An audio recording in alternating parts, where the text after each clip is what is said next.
Hey guys, welcome back to my channel. It's your girl Mary here. For those of you who are new, today's video is gonna be my updated foundation routine, so you guys will get a chance to see how I typically do my complexion. I only do my complexion on camera, so if you're interested in seeing how I create this simple eye look, yes, it was very simple. It may look complex, but I promise you it's simple. If you're interested in seeing how I created this eye look, make sure you comment down below so that way I know what to upload for you guys next. But stay tuned, keep on watching, and you guys will see how I achieve my complexion. So my skin is clean, freshly cleansed. As you can see, I haven't put anything on my face, so I'm going to go in and moisturize. First, I'm going to moisturize my lips with this Buxom Lip Balm. It's the Power Plump Lip Balm. I really like this one. It has a minty sensation to it, but it's not overpowering like an actual lip plumper. But it feels really good on my lips, and it works really well underneath any mattifying lipstick, which I typically wear. So next I'm going to moisturize, going in with one of my favorite moisturizers right now. This is the Marc Jacobs Youthquake Gel Cream Moisturizer. And I like it because it's a gel cream. So I get the moisture and the hydration of a cream, but it penetrates and it doesn't sit on the surface and feel really heavy with it being the gel cream. So I'm just going to go in and make sure that my skin is nice and moisturized.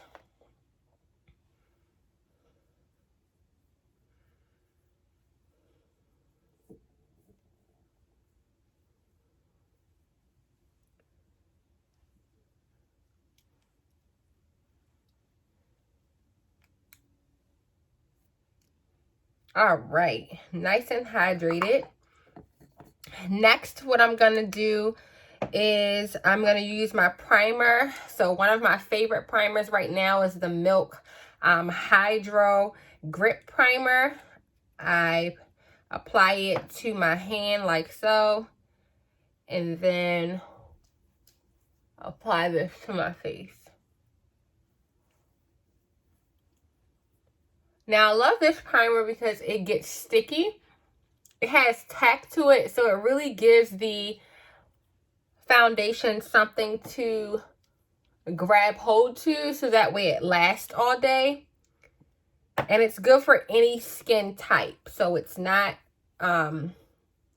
skin specific. If you're dry, you can use it. If you're oily, you can use it. This is an amazing primer. Primarily for longevity. And it just makes your skin look so good. So good. Okay, now that we've primed, I like to spray my face first with my setting spray because I wear mattifying foundations, and the foundation I'm going to wear today is my MAC Studio Fix foundation. But I like to have some hydration on my skin. It just gives me a better blend, and my skin doesn't feel as tight underneath the foundation. And it's just so refreshing.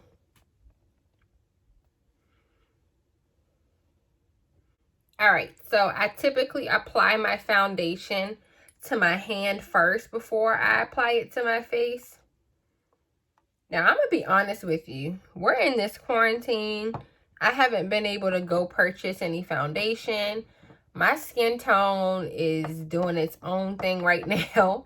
I feel like none of my foundations match me. It could be the pregnancy. I don't know if my undertone has changed or what, but yeah. So I make it work. It is what, and it helps it to blend better. Like it melts into the skin better.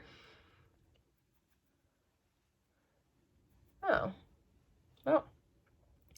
On camera, it doesn't look too bad. In person, the foundation looks like it might be a little too warm. And then because we haven't really gotten much sun yet, I'm not my summer shade or my warmer tone. So I'm fairly light right now. I'm still like my winter no pigment tone. So yeah. This foundation is definitely full coverage. I would say buildable to full coverage, but it's thin. So it doesn't feel really heavy. At least to me, it doesn't. Everyone's preference is different, but to me, it doesn't feel really heavy. But you can definitely get full coverage. And I'm using my Beat Up Real Techniques complexion sponge. This is one of my favorite sponges.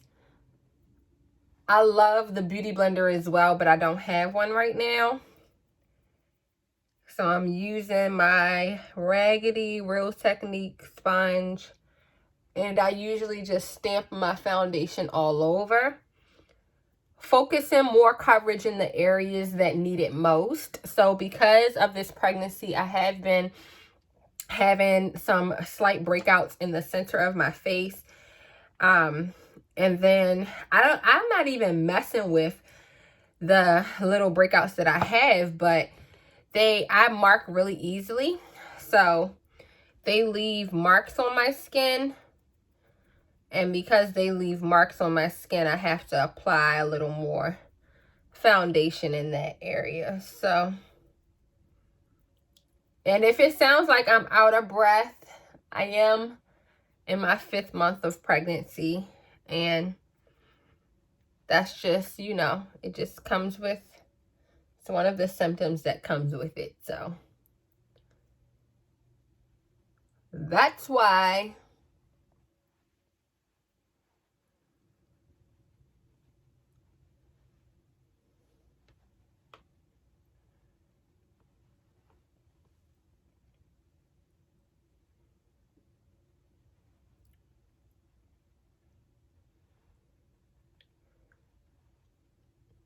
All right, so I have my foundation on to my desired amount of coverage. Now I'm going to go in and conceal. Now before I use my highlighting concealer, which is about roughly 2 shades lighter than my skin tone, I go in with the concealer that matches my skin tone or is a little bit deeper. So I'm going to apply this to my hand. Taking my Real Techniques sponge, and I'm going to apply this under my eyes.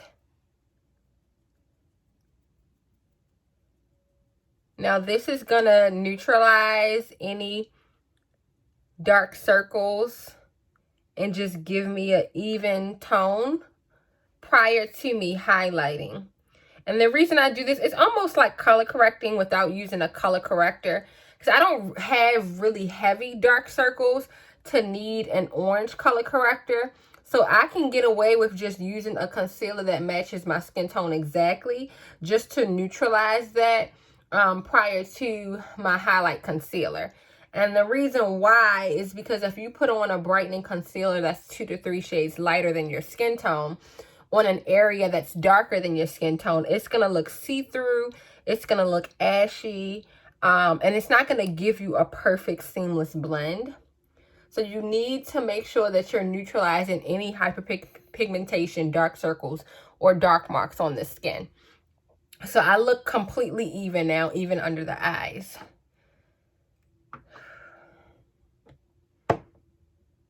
Child, I am out of breath. Next, I'm going to go in with my highlighting concealer. So this is the Tarte, Shape Tape Concealer in the shade Tan Sand. This is about, I would say about 2 shades lighter than my skin tone. Now I'm going to go in and highlight. Now this concealer, I have oily skin, but honestly right now my skin has been, pregnancy does a lot to you. My skin has been doing a lot of different things. So my skin has actually been a little drier lately, but typically my skin is very oily. So that particular concealer is a mattifying concealer. It's very dry. So if you have dry skin, that might not be your concealer of preference. But if your skin is dry, I would probably suggest the NARS Radiant Creamy Concealer, which is one of my all-time favorites. It's hydrating, it's buildable to full coverage. It's just an overall good concealer. Or the Too Faced, which I have right here. The Multi-Sculpting Concealer is really hydrating and full coverage. So if you're dry, this would be a better option versus the Shape Tape. So I just sprayed my Morphe spray. It's just going to help me to move the concealer and blend it out better. So yeah. So I always spray after I applied my concealer.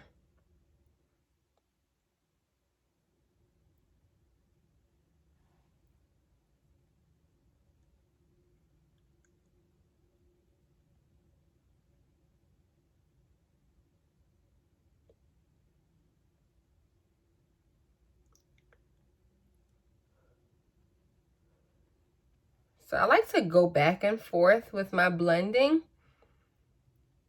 because it helps me to evenly distribute the same amount of product on both sides. It's easy to like over blend or take too much product off.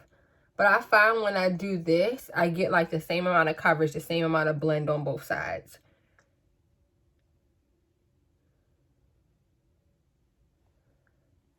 Now where I have that harsh line, I'll go into the flat side from my foundation and diffuse that line.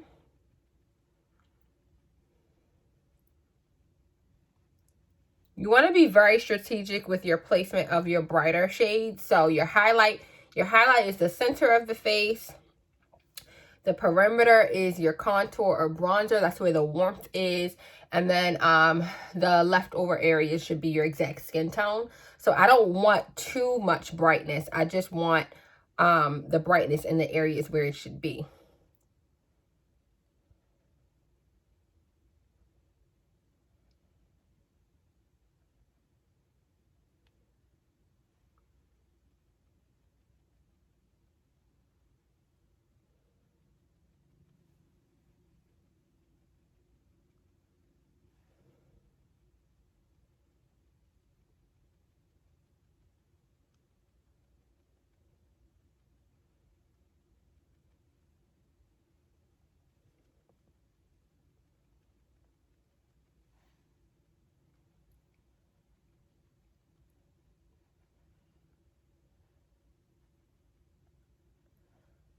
All right, so now that I'm highlighted, I'm now going to go in and I'm going to bronze or contour, whatever you desire to call it. When I can locate my, where is it? Chestnut, here we go. So I like to use the chestnut shade in the LA Girl Pro Conceal concealer. And again, I always apply my liquids and creams on the back of my hand because I have more control that way versus just directly applying it to my face, and you waste less product as well. Going in, same Real Technique sponge, this is how I always do it. I'm picking up some of that bronze shade, and I'm going to begin to warm the perimeter of my face.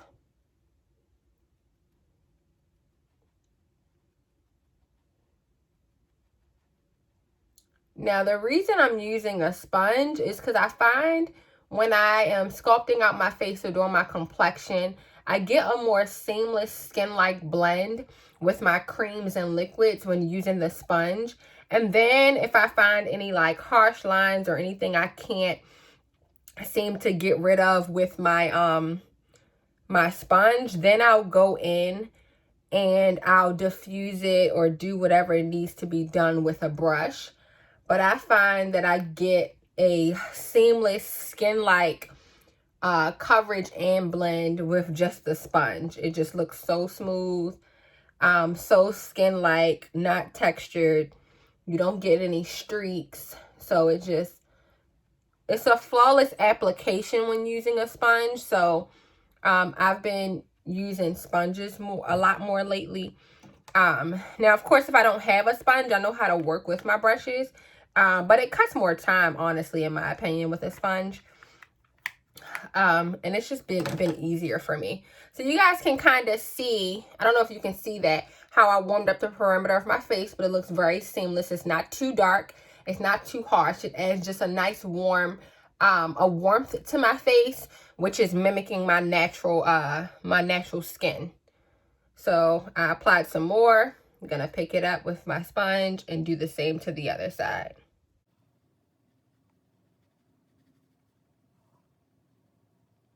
And it's okay to go into your hairline as well, because that way it causes the line to be diffused, so you don't have a harsh circle line on your face from where you shouldn't be able to tell exactly where you applied each product. So you want to make sure that as you're applying it, that it's that you're diffusing the color into the hairline, so there's no line of where it start or stopped. That's what makes it look the most flawless. And again, this is how I do my foundation. There's so many different techniques and ways to do foundation. This is my updated routine. This is what I like, what seems to work for me, and how I like my skin to look. So to each its own. Everyone is different. I like a very seamless, natural complexion. I don't like it to look too heavy, too dry, or textured. And I find with the sponge and working with creams first, you get a nice smooth application.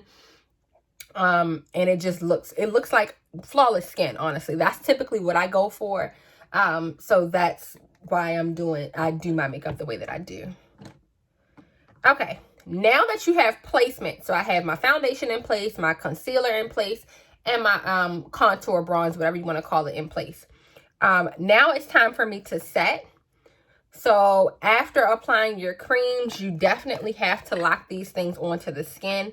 If not, it will not stay flawless all day, and you will begin to develop some creasing. So I like to go in, set my under eye, the center of my face, all of my face. Then I'll go in, set with my bronzer, and then I'll come back with my brows and a little something on for the finished look. So, all right, so now that we have the creams and everything in place, before I set my under eye, I like to make sure that it is completely blended. So with the little bit of time that we waited to do the contour, you will begin to develop some creasing. Now, if you go in and set creasing, it's gonna be exactly what I just said, that you set creasing. So you're gonna see lines, it's gonna separate, and it's just gonna continue to look like that. So you wanna make sure that you completely blend out any creases that you see before you set. Now that I blended this out, I'm gonna go in and set with my favorite setting powder, which is the Mercier translucent setting powder. I'm gonna look up, and I'm gonna lock that concealer into place.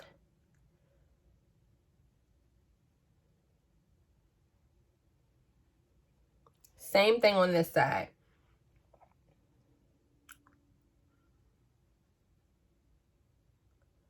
Now, although this is a mattifying concealer, you still need to set it in place, because if not, the reality is any area where there's a crease, product will travel and move.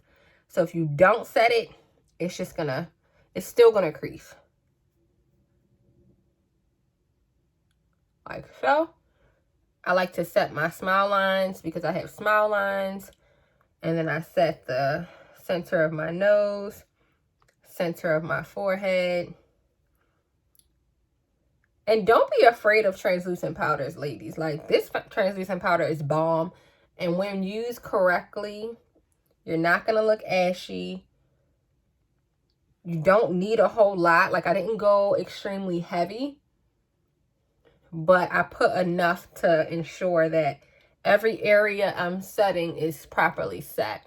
And I didn't apply any more product, but I just used whatever's left over on my sponge from the Mercier to set my areas where the foundation is. Okay.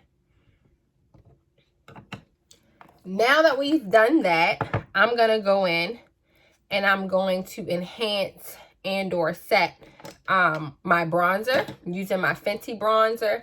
This is in the shade Bajan Gal. I don't know if I'm saying it right, but so now I'm going to go over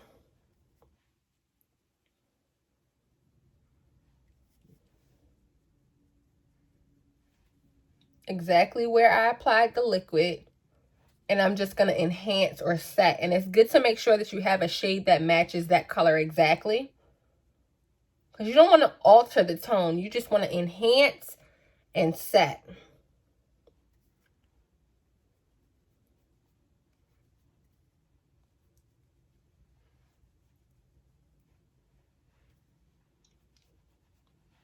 Sometimes I put a little around my jawline, add a little warmth around the mouth area, because naturally my mouth area is a little darker anyway.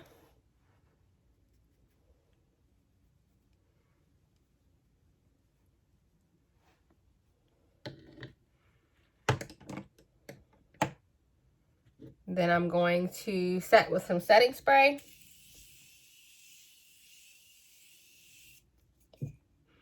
This is a step I never forget. After I set with my powders, I always spray my setting spray, go back in with my sponge, and press that setting spray into the product. This like locks the setting spray into everything that I did to ensure that all the work that I just did is going to stay how I did it. And it just gives it a freshness, and it'll absorb any surface like powder. So that way I don't look textured at all. All right, I'm going to come back. I'm going to spruce up a little bit on my eyes, and then I'm going to show you guys the finished look.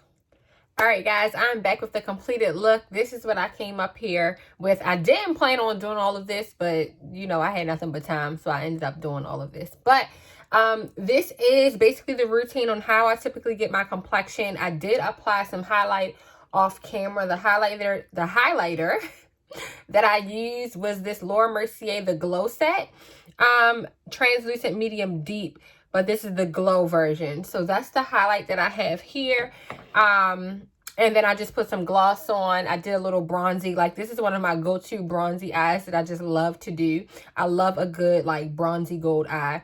It's not too much. The lashes really make it pop. But yeah, so this is basically how I do my everyday complexion. This is my updated foundation routine. I hope you guys make sure that you comment, like, and subscribe. I'll see you guys next time. Bye.